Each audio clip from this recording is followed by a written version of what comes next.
for starters, I want to tell you that if you are not following Kayla Ybanez on Instagram, you need to go do that. Every time I look at her feed, her story, what she posts on her profile, I'm like, I feel like I should be hitting a donate button. Like, where do I pay for this free content that she's always giving? Like, where do I put my money? Because she just shows up with so much value.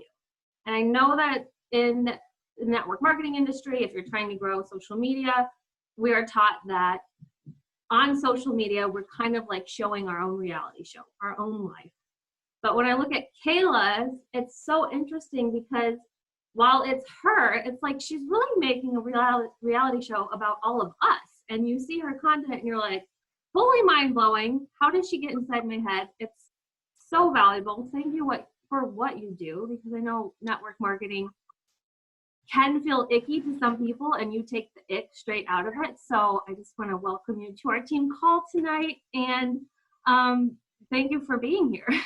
Absolutely. How's it going, guys? I love the reference of the reality show, because I'm like, that's how we can kind of chuckle about it, because you can't take all of those things super seriously, right? Even though we're sucked into them, those reality shows. No, definitely can't take it super seriously, especially because we know social media is a highlight reel. But for you, you show your whole life. And I love telling anyone new to the business to follow you, because I think that there's this assumption that you have to have some sort of social media it factor in terms of how you present yourself. And you're so real that I feel like anyone can watch what you're doing and be like, I can be successful too. So if you guys are not familiar, Kayla has the Stop the Hey Girl method, and she has a Stop the Hey Girl podcast, which is fabulous.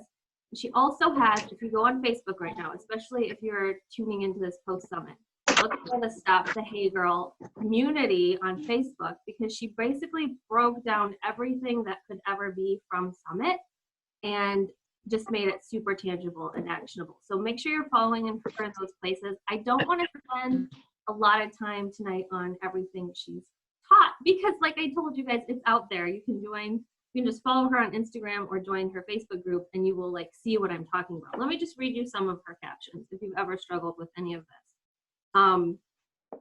Talking about stuff that just like a lot of us in network marketing kind of need to be hit over the head with, like a team built on begging family to sign up for rank is like a house of cards. Overcoming objections isn't about convincing somebody to buy.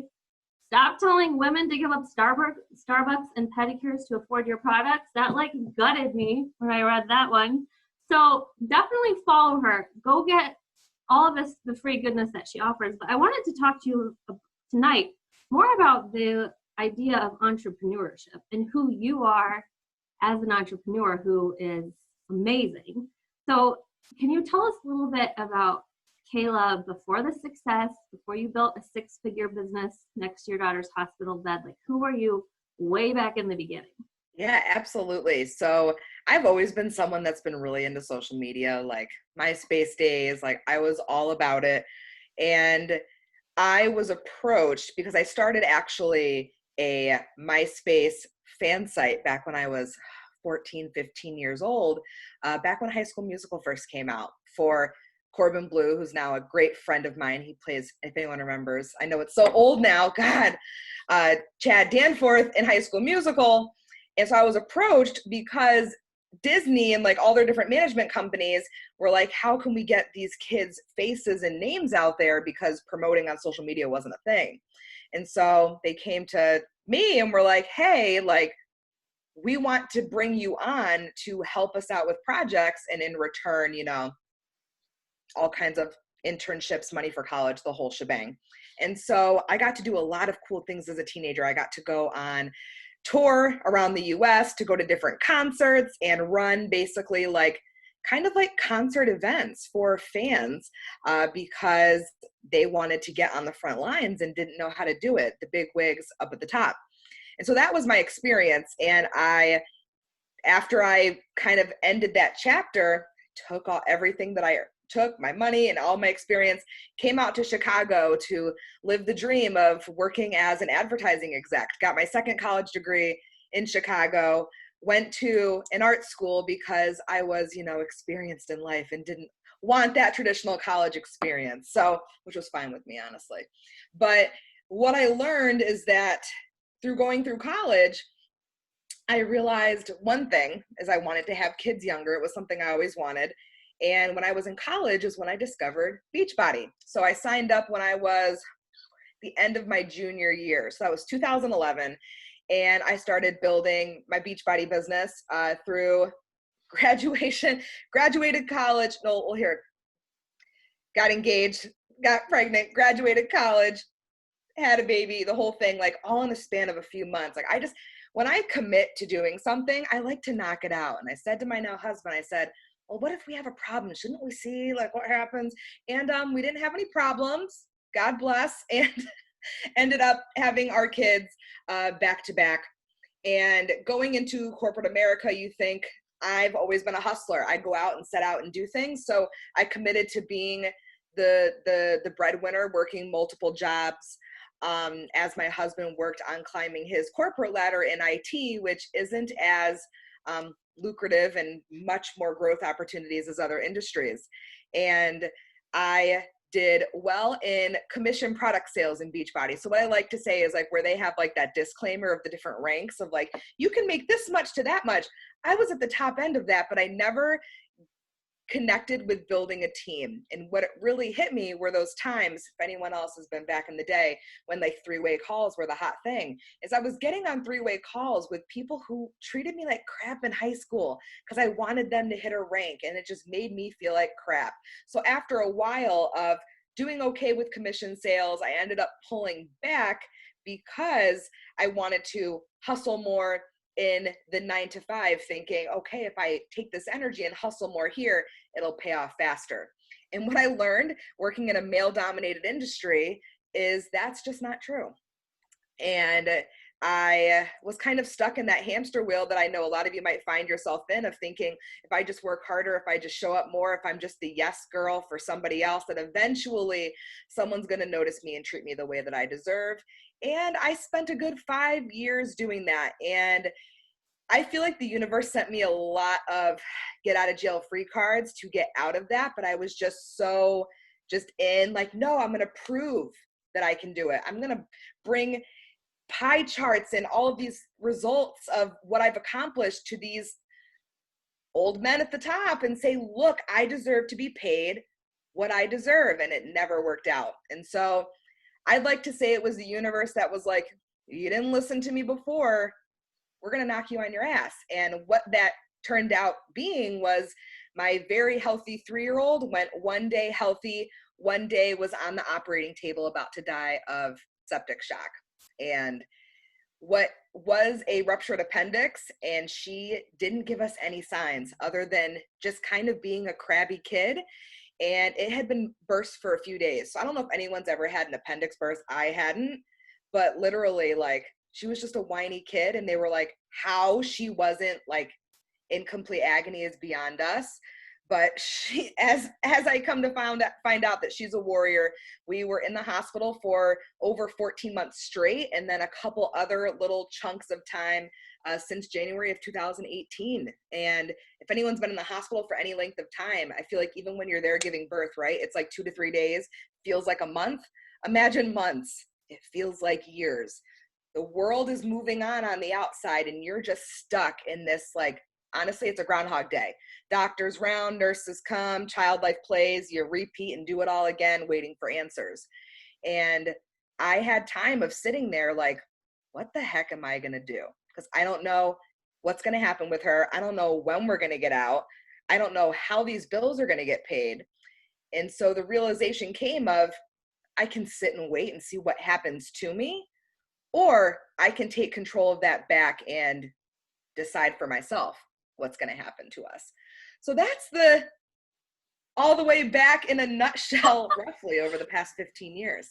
I think I'm still like stuck back in my MySpace, trying to remember the glitter background that I had, and yes, yeah, the automatic music. It was great. I kind of missed that. That was you know, that was my prime. That was my prime. I'll set a new prime, but No, you're it's kind of like, definitely, it's so you're in funny. your Like, prime now. I know it's so funny just looking back. Cause like speaking, like I was kind of a big deal at that time. Like and again, I'm dating myself here, but like I was in like J14 magazine, Pop Star magazine, like as a contributor and all these things as a teenager. And it, it's really interesting how the experiences of like your past chapters can really come into play in present day and serve you in major ways if you just open up your eyes and pay attention.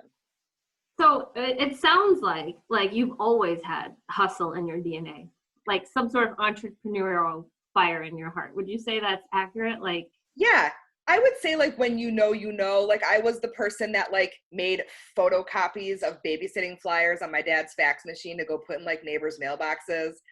Like you can't even do that now. Probably could be some pervs in your neighborhood. It's so sad. But it's like, yeah, I was going around and my parents were like, okay, just be home before dark. And yeah, I think that when and sometimes you do get sidetracked into something that you shouldn't be in. But then you start to notice the signs over time of like, I'm not supposed to be here. Things aren't working out because I'm not supposed to be in this spot. so take us then. You're building your business next to your daughter's hospital bed, which you're giving birth and spending 2 days feels like a lifetime. So like 14 months, I can't even imagine. And I mean, you know this from working with people. You hear a lot of excuses about everything under the sun. And you're someone who's literally lived through building a six-figure business in the hospital. So I guess would you say is your it factor in like just grinding it out and doing what you knew you were called to do, even though you could have had 1,000 other excuses? Mm-hmm. I would say you kind of get to a point, and I hope for most people they never have to get to that point where you are backed into a corner and it does kind of become do or die. We were very grateful, and I know that I have a lot of privilege in that our family was rallied around by the community, and so like our rent was paid, our electricity was paid at what we called at the time our expensive storage unit, because like we weren't living there, but we had a condo. And like we never had to worry about food. The Ronald McDonald House was amazing to us, and so we had that taken care of, and so that for that we were absolutely lucky. And I think what it really comes down to is like when you decide you're going to go for it is you can't have like it can't be your backup plan. I can't talk. It can't be your backup plan. You can't have something else waiting to catch you, because you're always going to default back to that. And I think even if, God forbid I hope you never find yourself in a similar situation, is you can still make the decision that this has to work because this is all I've got. And that was kind of my mindset. But something else that was really huge too, and I talked about this in one of my trainings I did the other day, is I didn't start it thinking I was going to be able to pay bills and have this money. Honestly, I started it because sharing my journey made me feel less alone. And that's really what it was at first. And then also it felt good to have people saying like, ooh, this tip about hashtags helped me. And so I was honestly doing it more so for helping other people, and then in return to have something nice said to me. Well, and it was something that you're good at. I mean, I had a friend yesterday say to me, teach what you're good at, not necessarily what you're passionate about. Like I feel like people want to talk about motherhood or want to talk like about food because that's what they're interested in, but it might not necessarily be what they're really good at teaching. So, I mean, your job translated well because you were already good at being that people person out there serving a community with value, even back from Totally. MySpace. And So, when I started this, also, just I want to touch on too, is I didn't go into it being like, I'm going to help people with social media. It actually wasn't that at all. When I was like, I'm going to do a thing that like I can be paid for, I honestly thought it was going to be a form of life coaching, like helping people through difficult things. Because people are like, how do you keep yourself together? And I'm like, oh, I guess I'm going to have to dig deep and find out, and I can teach it. And so I started moving forward with that.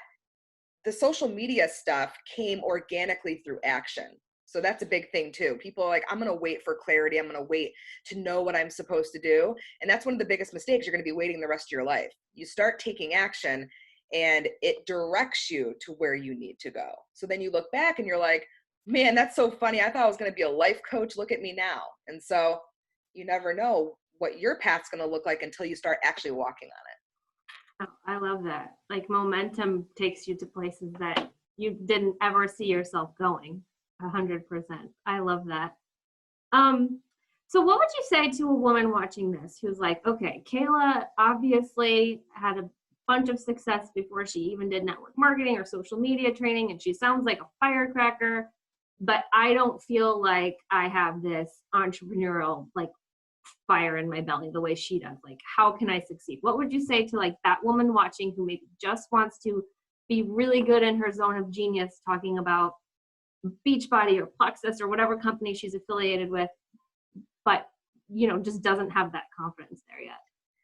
I think the biggest thing is one of the biggest things we get held up on is comparing ourselves to other people. I should be able to do things like her. I'm just as smart, just as pretty, just as whatever. I've been in it longer. And so I think it really comes down to just putting your blinders on and just do what you're doing. Don't make decisions based on what someone else is doing. Don't look to other people in your industry for inspiration. Because I think that's one of the biggest things too, is like, I mean, of course, we all have a couple little moments where we go that way and we shouldn't. But I think I never looked at what anyone else was doing. I'm like, I don't really know if this is going to work. I'm going to try it and see. But it wasn't like, oh, it's working for so-and-so, I'm going to do it. I'm like, it sounds like a good idea. It sounds like fun. Let's see how it works. So I think Yeah. that's one of the biggest things is blinders on always. Well, and I mean, I gave birth to Leo almost a year ago, and I will honestly say, since having him, I have worked way less hours and made a lot more money. And the one thing that I did differently is I didn't watch what anybody else was doing. I stopped watching other coaches' stories. I stopped following any coach that wasn't on my team. And it really like frees up so much of what you're able to give when you're not trapped in looking at what everybody else is doing, for sure. Mm-hmm. That's like one of the things I love about you is like she just says what's on her mind, and I'm here for that. Yeah, and I love that you say that too, because something else as well, like if you have an app on your phone that tells you who unfollows you, like get rid of that because that's going to eat up so much of your time and energy. Well, why'd she unfollow me? What did I do? Blah, blah, blah, blah. Like I wasted a lot of time in the beginning doing that, and that was just a headache. Yeah, and like not necessarily following top coaches because it's like you get so caught up in, well, what are they doing that I'm not? And like truth be told, unless you are them and you're in their house looking over their shoulder, you have no idea. And is knowing going to make a difference? No, because your business operates differently than theirs. Yeah, no, 100%. And I think I try and encourage everyone. The only people you should be following really is your team or people who inspire you. But the minute that you start comparing yourself to them instead of being inspired is the moment you have to unfollow, regardless of like who they are. Okay, so talking about social media, and there are these seen qualities of people who are successful, top coaches, the way they do their stories or the way they do their filters or the way they have their aesthetics on their profile. But what I wanted you to talk about the unseen qualities that a network marketer or an entrepreneur has to embody to be successful, like the stuff no one else can see from their feed. That's such a good one. And, I was kind of thinking about that earlier. And as far as like, the unseen qualities, I would say it's definitely someone that has the ability to see the bigger picture, but also is taking the time to like look at the day to day. Like, are my actions supporting what I want? And if not, let's change them. Other qualities as well, I would say they even just like how they view like money and investments, like they look more at like what is this going to give me back versus just looking at like what money is leaving me, because that was something I personally had to work on a lot, is looking at what something's going to give me back versus the perceived loss of this money being transferred to a different, money's just energy, it's going in a different direction, but I know I'm going to be able to make more money and it's going to come back to me. It like guts me when I see people not get themselves to an event based on cost. Like my first trip to Summit, I had a yard sale and sold stuff I still wanted for my kids just because I knew like I had to put myself in a place where I could learn from leaders, and that expense like came back that year tenfold. And it always works like that because like money is a transaction of energy, and you usually get back everything you invest plus tenfold more. Always. And I think something else too that, like, behind the scenes is focusing on the things that you can control and letting go of the things you can't. Because that paralyzes us outside of business, just in life. But making that kind of a practice, because I know it's not something that you just snap your fingers and boop, it's easy. You have to remind yourself every day that you catch yourself getting upset because someone doesn't text you back fast enough, or someone saw your message on Instagram and didn't reply. It's like we give so much energy to things that we can't change. But when we focus on the things we actually can, when that focus shifts, that's when your business really starts to grow. Yeah, no. And I love how you said like seeing the big picture, but realizing what you need to do in the day to day. Because I'm sure you follow Gary Vaynerchuk. Okay, so he's got the clouds and dirt analogy that a lot of people walk around with their head in the clouds, but they aren't like actually doing the work in the dirt. So it's hard to embody both, especially when you see where you want to go. Because I see this all the time, even in my own team. People have this big vision, they have goals, income goals, rank goals, and they'll talk about it, but then like there's no evidence in the daily action, the actual practice that's going to get you there. Mm-hmm. So I definitely, I think entrepreneurship, I've thought about this a lot lately. The unseen character is also just like, are you willing to do the work? Because a lot of people just lack basic work ethic, and that's really all it comes down to at the end of the day. I love that. And I got this. This was said to me once back when I worked at Bath and Body Works when I was 18 years old by a manager, and it just stuck with me. She said, and I wasn't doing something, I don't even remember, probably stocking, because I hated stocking. And she said, is it an issue of will or an issue of skill? And I was like, oh, yes, it's like one of those things that sticks with you. And I love what you said too. It's like, of course, like I had dreams all the time. I'm sitting there working for $11 an hour. It's like, man, I wish I didn't have to compulsively check my bank account multiple times a day. I wish I wasn't calling creditors on my lunch break.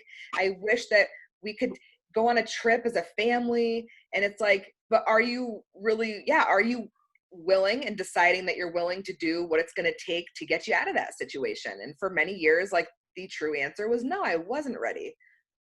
Yeah.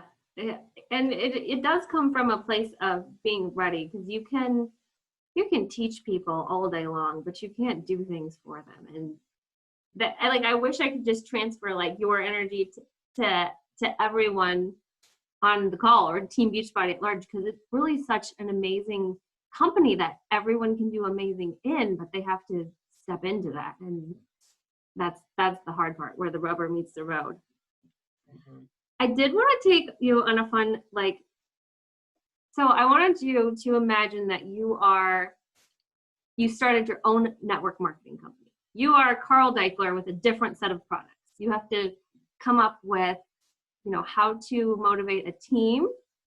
What are the 3 things you would teach first before you talked about rank, before you talked about compensation plans or driving volume or any of the stuff? Because when we do team calls or to sponsor a new coach, usually the first thing people are talking about are rank, commission, volume. But I think to stay the course for the long haul and really be successful, those are not the first 3 things we should be talking about. So I wanted to hear from you, what you would teach your team if you built a ground up network marketing company. Yeah. I would definitely say some sort of, and I know this is a buzzword and I want to try to break it down a little bit, mindset, has to be first. I think particularly money mindset, mm-hmm. because especially as a leader, or even in, everyone here is a leader, but when you're starting this business, if you aren't confident in what you're selling completely and in the transformation you're providing, and for a challenge pack, if $160 feels like a lot of money to you, it's going to be really difficult to sell that to someone else because of your internal beliefs and how you perceive money. So being able to get through those blocks, whether it be things that were put on you as a child or just current situation beliefs, I think that's got to come first, because I think that's going to keep a lot of people from hitting these roadblocks. And with some, even just some of the leaders that I've worked with, they've been able to kind of get a good chunk of the way without addressing mindset. I think honestly, just based on luck and chance, but eventually it always catches up with them and it keeps them stuck. And if they have a team, it starts to go down the line. And then it's almost like, okay, now we've got, you know, tainted water. And it's like, well, crap, what do we do? Because if we address this in the beginning, then we wouldn't be playing all this catch up. So I'd say that would be number one. I think honestly, like negotiating and sales strategy, if we're going to do anything with strategy, like that's got to come first, because I mean, even just like what I learned in my days of good old slinging Bath and Body Works lotion taught me a lot about the foundational pieces of sales, everything from confirming interest, adding on, like it all, you can make it apply. Like even from some of your jobs, you have experiences that can totally apply. And then if we were going to round it out with a third, I think it would absolutely be on almost, it even kind of ties in with mindset, but being able to like help other people through their own blocks by really like it kind of like embodying what being a coach actually is. So that's a better way to describe it, because even like in Beachbody, we throw the word coach out like it's candy. But the biggest thing with being a coach, and I had to learn this a lot because my basis is really through being a consultant, but a coach doesn't give people the answers. It asks the right questions so that the person they're coaching or speaking to can pull the answers out from within themselves. So it's not Yes. telling people what to do. And I think that that's not something that anyone is taught in any real chapter of life unless you happen to go into that field in college or university, or you learn it outside as an adult. I 100% agree. I try to remind my team, like being a good coach, it's being a good friend. And good friends would speak the truth in love. It's not that I have all the answers about everything, but Kayla, I love you, and this is what I think you need to hear, because I don't want you to sit in this place where you're unhappy for very long.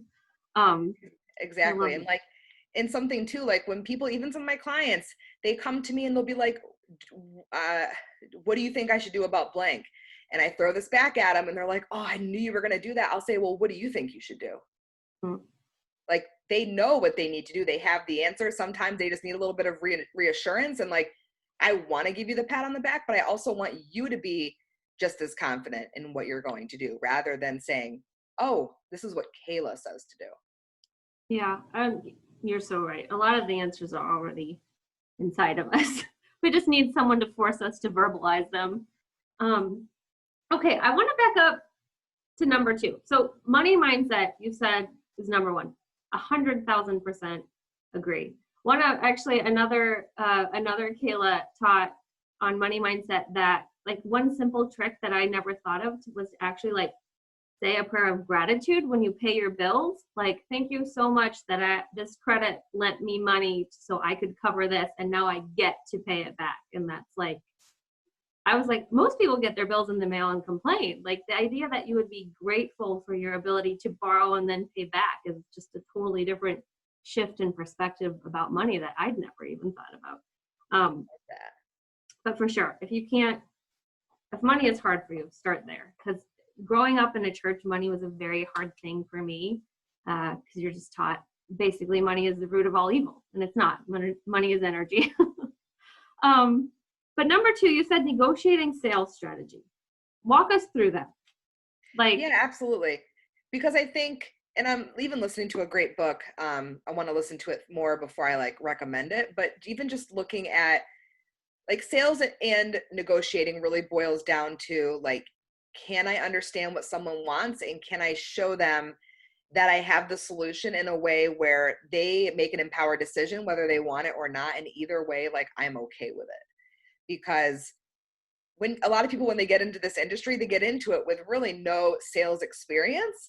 And yes, I mean, sharing is what it is, but to understand the principles of sales and closing and just looking at it as it's just a part of the client relationship, that it's not what society shows you as being like, icky car salesman that's forcing things on people that they don't need. I think that empowers people to approach sales in a more feel-good way, especially in this industry. Like, it's no secret, there's a lot of naysayers against network marketing and MLM. And I think a lot of that boils down to a lot of people not knowing how to approach sales in a feel good way. Yeah, for sure. Because a lot of times you're approaching it like self-focused. Like, what is this client going to do for me to hit Success Club or this volume or this rank? And you cannot build a sustainable business unless you're if you're inwardly focused. Outwardly focused, yes. Inwardly focused, it'll crumble all day long in a year or two. I've seen that happen so many times. I don't like too when coaches, or not coaches, but anyone will refuse to work with a client unless they buy a certain pack. I mean, I probably shouldn't say this out loud, but I hate seeing that, because I have had so many clients that will, start just with Beachbody On Demand and then become the most raving fans of coaching, Diamond and beyond, because I was willing to work with them in the beginning and didn't say you have to spend $200 to get my time. So just building relationships for sure. Okay, so you are an Instagram guru, and I was thinking about this before the call. I was like, wow, do I really want to invite her to do this? Because you follow me, a lot of people who are on the call follow me. So if you could just share your couple of things that are cringeworthy, like when you see coaches or network marketers do this on social media, you throw up in your mouth like a cat a little bit. And then I did want to invite you to tell everyone on this call the mistakes you see me making on social media. I'll use myself as a teachable moment. Oh my God. Okay. So do you guys have all day? No, I'm just kidding. I think the biggest thing is those hiring influencer posts that people will boost and run as ads. And I don't know who they're targeting because I'm getting them. And I'm like, I don't get it. But those things, they're very much played out. 2013, that was hot. I did it. And it never brought the right people ever, really. And so those, especially right now, because it's also showing this, employer-employee kind of relationship when you put out a hiring kind of post, and that's not what it is. You're not dragging people, you're not managing them. And I think that when you bring someone in from that first impression under those pretenses, there's no radical responsibility. And so you're never going to bring in people who are ready to work a business, because working a business, as we all know, is very different than being a W-2 employee. So those things are definitely cringe. I would say, I think when you're, how do I want to word this? Bragging on accomplishments without, number one, making it about the reader. What does that mean for them? You hit diamond. What does that mean for me? Your team hit elite. You're in the top 1%. That's awesome. But as the reader who has no idea what elite means, has no idea what the 1% of what means, what does that, how's that going to help me build my respect for you? Because that's something I think a big misconception, which is great news for a lot of coaches that I talk to, is your audience doesn't care what your rank is. They don't understand what it means. They don't care. If anything, when we talk about these things, we're posturing ourselves with our peers. And it's at the end of the day, what does that have to do with your business? Nothing. And so, it takes you right back to high school, right? You want your friends to think you're super cool, but it's you're a business owner. Whether your friends think you're cool or not, that doesn't pay your bills. So I'd say that's the biggest thing, just show your audience what's in it for them. And I like things in threes.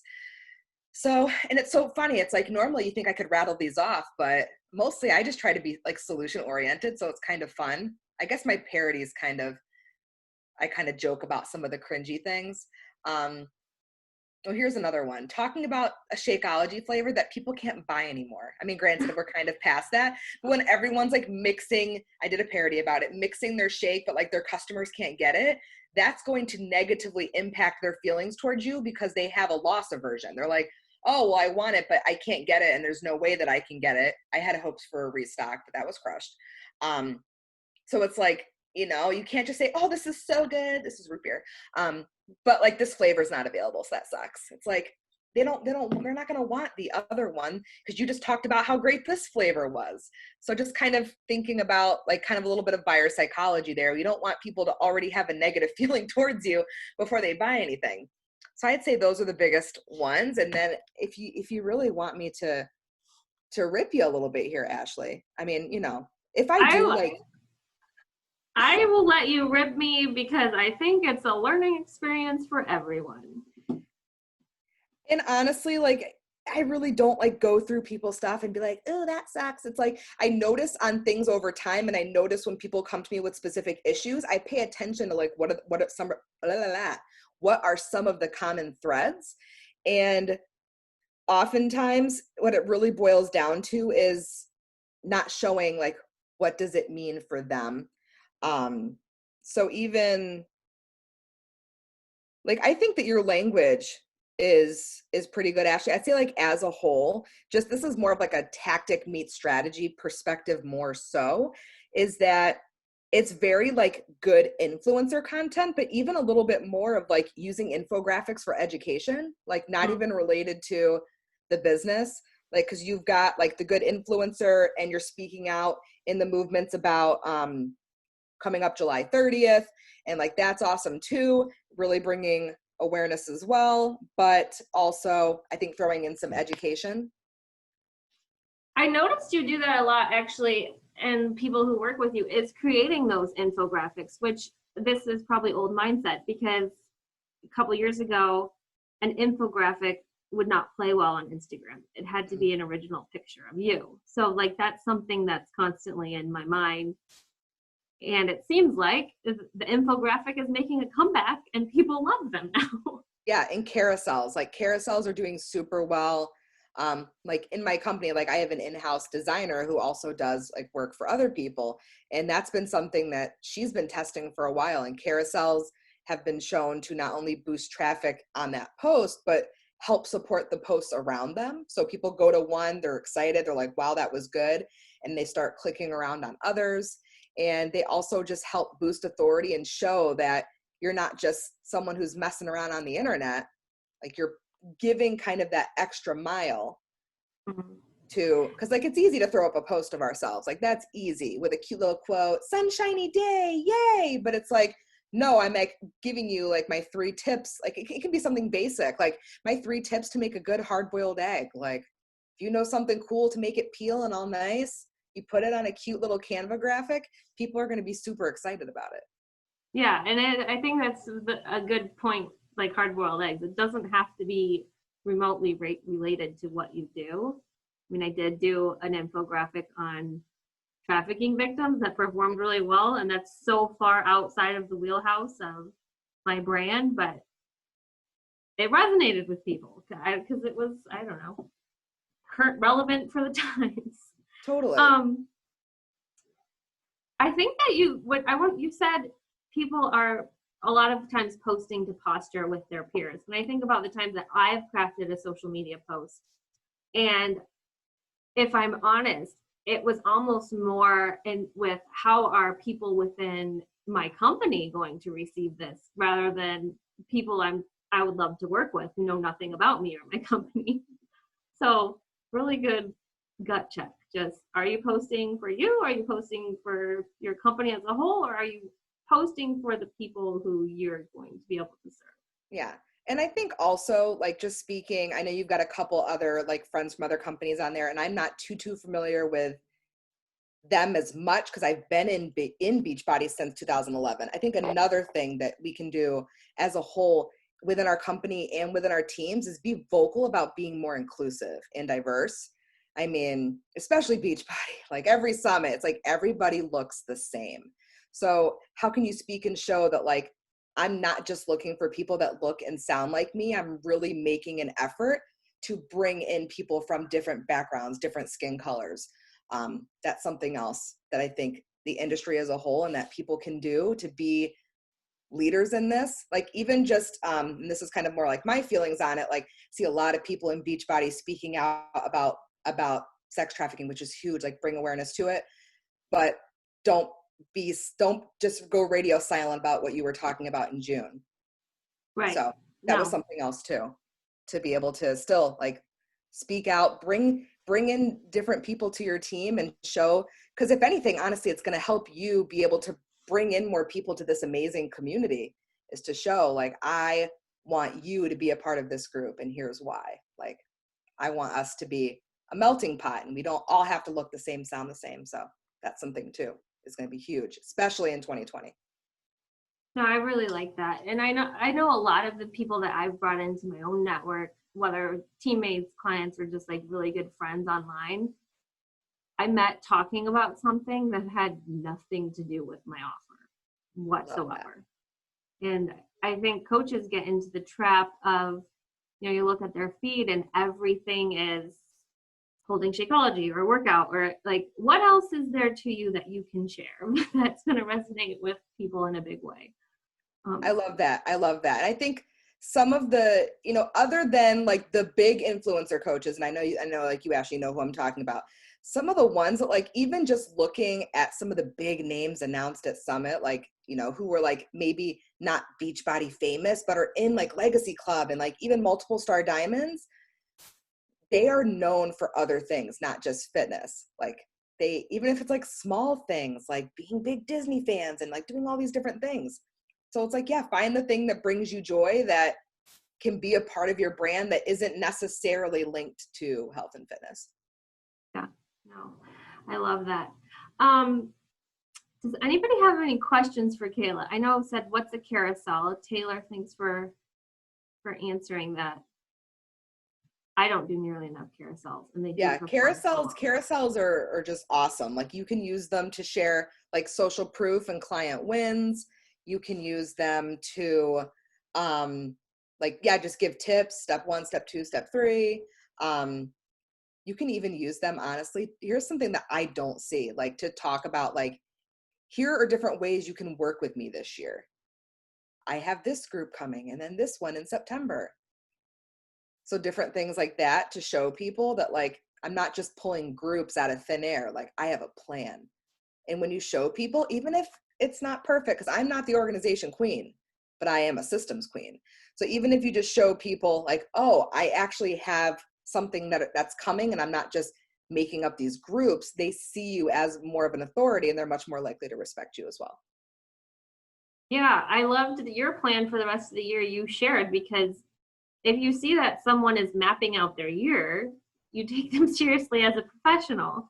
Like professionals don't fly by the seat of their pants and organize a challenge group in 2 days. They have a plan in place.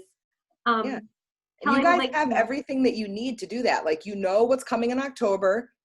So hopefully by the end of August, you already have that plan and ready to go. Like if you're going to do something with running, boom, put your spin on running. Like me, I hate running. So if I was going to do a group, I'd be like the running group for people who literally would rather, scrape their kitchen floor with a toothbrush than go for a run. This group is for you.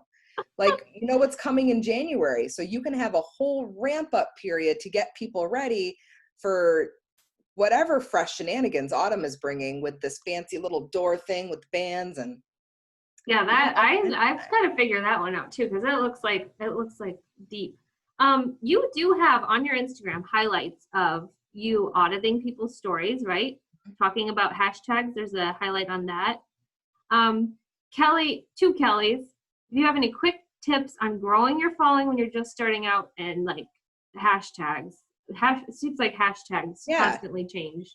Perfect question. So starting with you, Kelly M., I'll get a little bit soapbox moment with you here. When you're just starting out, your following should be the least of your concerns. Like, because when we get caught up on seeking out follows, what we're doing is shifting our focus to vanity metrics that don't mean anything about business growth.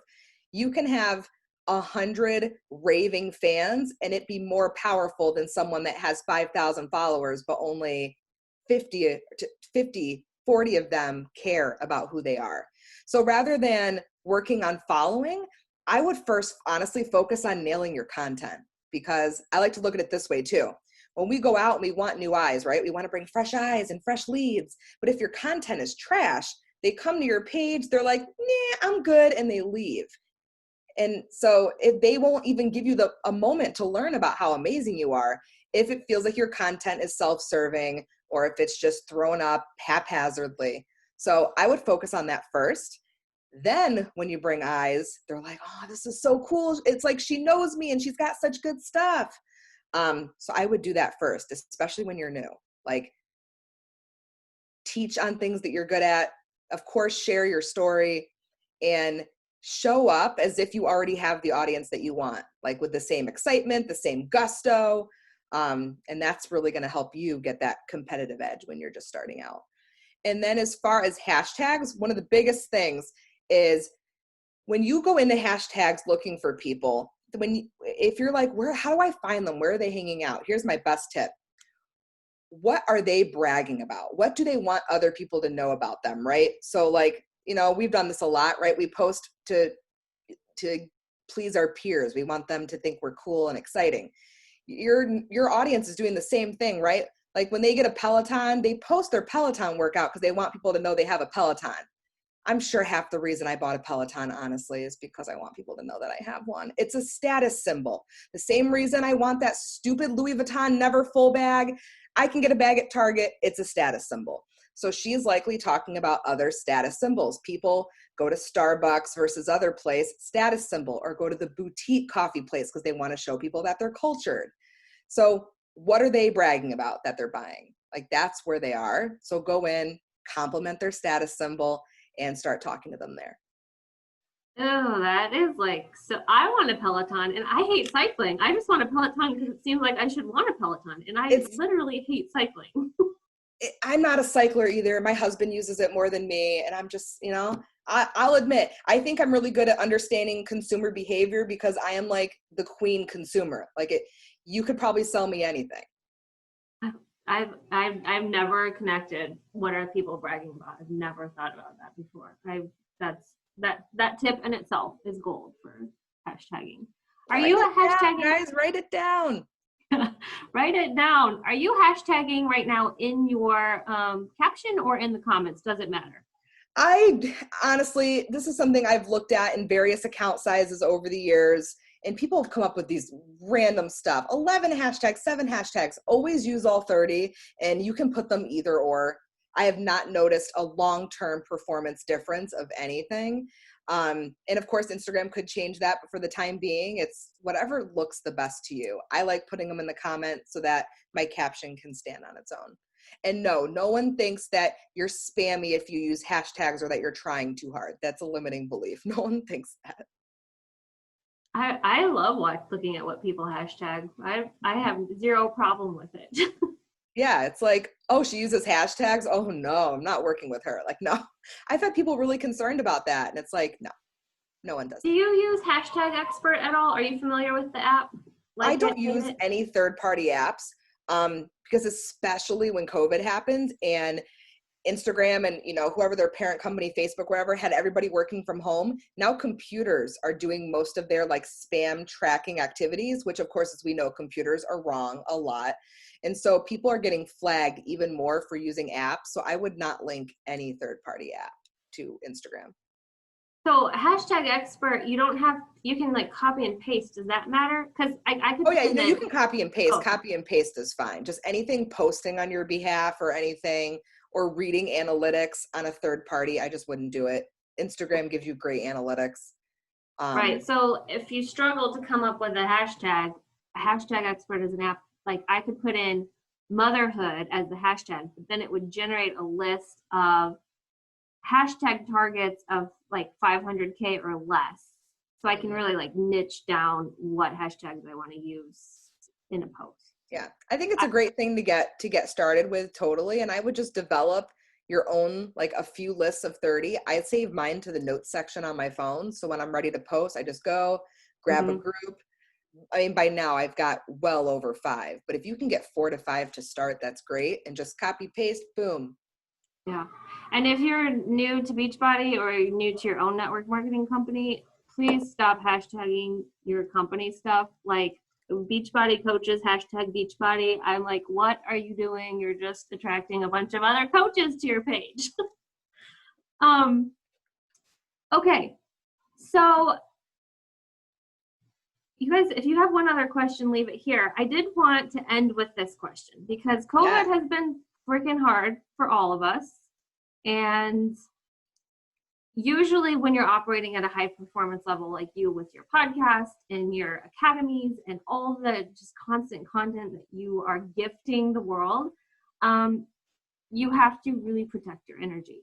But then now we're in a pandemic and school is uncertain and it seems even harder. So like, can you share what your specific routine or methodology to protect your energy and keep producing value at the pace you do and not letting everything, get in your head too much?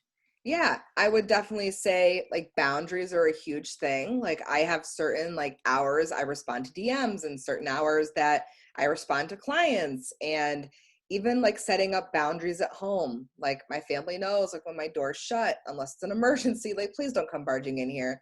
Like my kids pop in periodically, they come in my videos. I don't care about that, but I'm like, just do it quietly. So that has helped just getting everyone on the same page. And then also I schedule like time to do things for myself before I schedule any business stuff. Like literally I'll like plop in my calendar, like nap. Does it always happen? No, but sometimes it's nice. So whatever that looks like for you, like I have my lash appointment and like sometimes I'll get a massage and do like those fancy things, but other times it's like watch Netflix. So putting that time for you, having that time of the day that like you shut off and you're done, like you're done business. Cause I don't know about you guys, but it feels like you just talk business all the time. It's like always business, business. So anything to escape, like for me, I love watching the Vampire Diaries because that's my jam. I want to go into vampire world and not think about Instagram DMs and revenue for like an hour. I just want to think about Ian Somerhalder because he's my hall pass. So I think that's the biggest thing, like as far as like protecting your energy is boundaries and time for you. And especially with everything going on right now, like control what you can control and don't get caught up in what you can't, because all it's going to do is exhaust you and it's going to negatively affect your life and your business. Yeah, that's for sure. And you're a fan of time off, right? Like I'm a total fan of unplugged Sundays where I don't even look at social media. Like I don't like when people tell me I have to post all the time to be successful.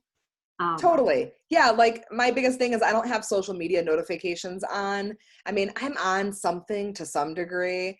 I feel like if anything, when I travel is when I'm not looking at it the most because I'm usually being social.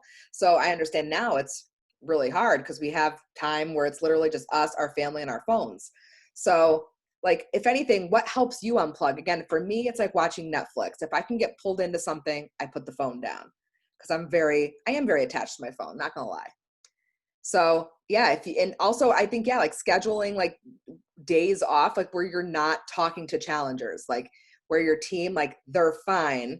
They can Google and figure it out, or they can wait till you answer them on Monday. So like give yourself like a weekend or something, even if it's not Saturday and Sunday, I think is really beneficial. Yeah, no, for sure. So I want to make sure you guys follow. I'll type her handle in the comments on Instagram. If you follow Kayla, like especially if you have hashtagging, you want to know about hashtagging or how to talk about your offer or your brand.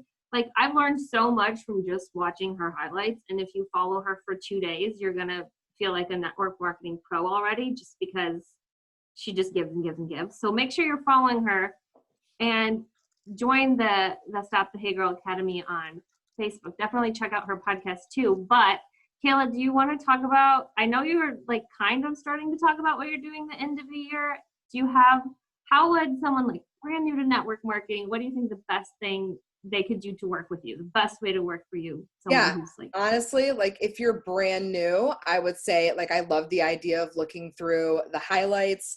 Something else that I recommend, since I did like put it together, I'm going to put the link in the chat box really cohesively, is I love creating content and courses, and I like putting them together in something that's easy that you can just completely take in at your own time and on your own schedule. So if you go to my website and go under the Work With Me tab, I literally have things kind of like lined up in like beginner moving its way to more advanced. So you can kind of see, like, you kind of get a feel also based on how I title things, like where you're at in your business, what I would recommend. So I like to keep it simple that way. Yeah, very simple. That's why I love what you do. And I always suggest you to people because it's like, okay, this is practical and people can apply it right away. It doesn't feel heady like a lot of. Exactly. And I'm big on action steps. Like I don't do fluff, as you guys know, like straight to the point, like no BS. I'm not like, just show up and tell your story. It's like, no, like you want to tell your story. This is how you're doing it. Let's try it this way and see how it performs. So that's definitely my style. Awesome. Well, again, thank you for your time. You guys make sure you grab the link in the chat before you hop off the Zoom tonight. And yeah, make sure you go and follow Kayla. I really appreciate you. I mean, I had you on a Zoom like a year and a half ago, and it's been like Yes. crazy to just watch you explode. Thank you. I appreciate you so much. Yeah. And you guys all have a great night. Thank you for hopping on. Have a great night, guys. See you later. Bye.